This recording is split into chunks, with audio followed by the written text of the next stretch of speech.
Hey, so one of the things that's been coming up lately in the, well, you've called them pain pattern interrupts in the little things that we're learning in physical reset workshops. So like the self-care tips and things. Yes. Is with my neck lately, I haven't been able to find what's the comfortable position. Like, and neurologically, like it doesn't even land for me, like which one, like if I do left or right or up or down, which one even feels more comfortable. Like I can't tell. So I'm feeling in this confused place and not knowing what to do next. And I thought this would be a good question to ask you because a lot of other people might get stuck in this too. Okay. So comfort is relative. That's one component of it. So when we're looking left, right, up, down, side to side, we're looking for the side that is relatively more comfortable than the other one. It doesn't mean, when we say comfort, it doesn't mean like the pain's going to completely go away.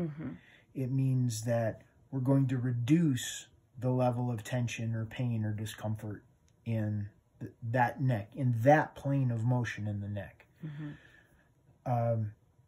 And when we talk about comfort, we're not talking about completely eliminating the pain. We're talking about, let's say if the pain level is an 8 in a certain direction or in a certain place in the neck, even if we get it down to a pain level of a 7, using comfort, what we've done is we've trained the neurology to let go of tension by not forcing it. We're getting the neck, at least in that plane of motion, at that one point in time, to feel safe, supported, and listened to. Just that little bit. Enough to just drop it just a little. Just a little, right. It gets the momentum. It gets our foot in the door of creating more comfort. Because comfort begets comfort. The more we create comfort, the more the body recognizes it and will tolerate pain less. And I did notice that the more I would do the physical reset workshop stuff, I don't even know what to call it. What do we call it? The pain pattern interrupts. The pain pattern interrupts with you. Like that I could find comfort more simply, more easily, and that my body didn't tolerate discomfort as much. Right. But this was different. This was like, now I think maybe it's because I got up to such a level, like with what I was going through, like of discomfort, that it was almost confusing to me, like what felt better and what didn't. Like that was what was really getting me. Okay, so if you're experiencing that, what's happening, and there's a lack of awareness, there's a disconnect. We're not present with what's going on in the physical body. I would definitely say there was a level of dissociation from what I was experiencing, for sure. So when that's happening, we have to use going one direction and the other to create the contrast, to become present. We go one direction to the other to use it as a tool to become present with what's going on in the neck, in that plane of motion at that point in time.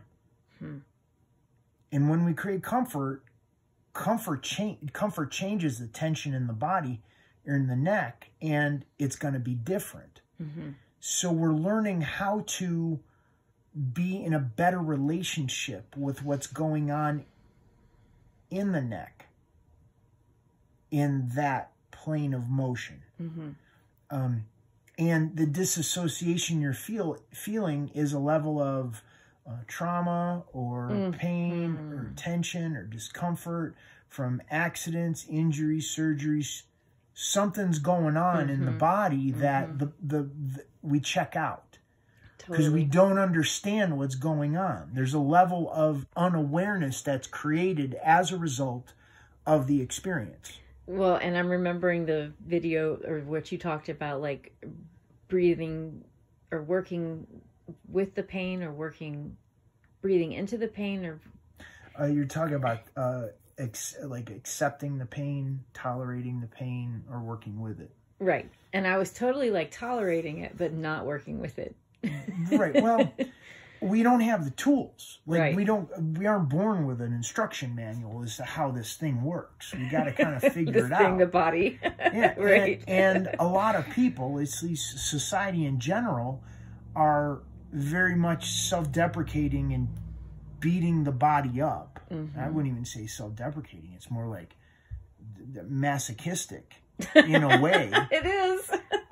That it's like they get some badge of honor by beating the shit out of themselves and pushing more. Totally. And don't get me wrong, this is not about not pushing the body. The body needs to be pushed, but it needs to be pushed from a place where you're not starting out with a level of pain that is going to destroy it in the long run. Right.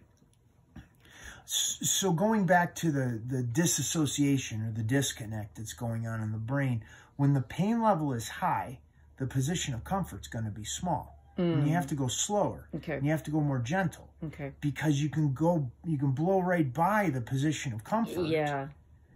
I think that's what I was doing. And what happens is people are like, wow, it doesn't feel comfortable either way. Well, that's because you're going too fast. And you have to slow it down to bring yourself to be more present.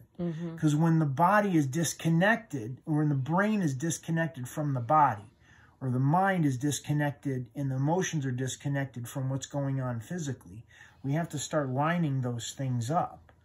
And it takes the awareness, like what Eckhart Tolle talks about, the power of now. That's exactly what people are doing when they meditate or they do a yoga practice or things like that. They're trying to bring the body present. Yes. But sometimes what happens is there's such a level of disharmony in the neurology with the physical body, you can't do it. You're in too much pain to sit there and meditate. You're in too much pain to stretch. So you have to, there's like a step in between where you're at in doing the practice that you want to do. So the more you bring that understanding, the understanding and awareness to the physical body by creating comfort and changing the neurology to line up the physical with the neurological component, then the body is going to be able to heal. It totally makes sense. Thank you.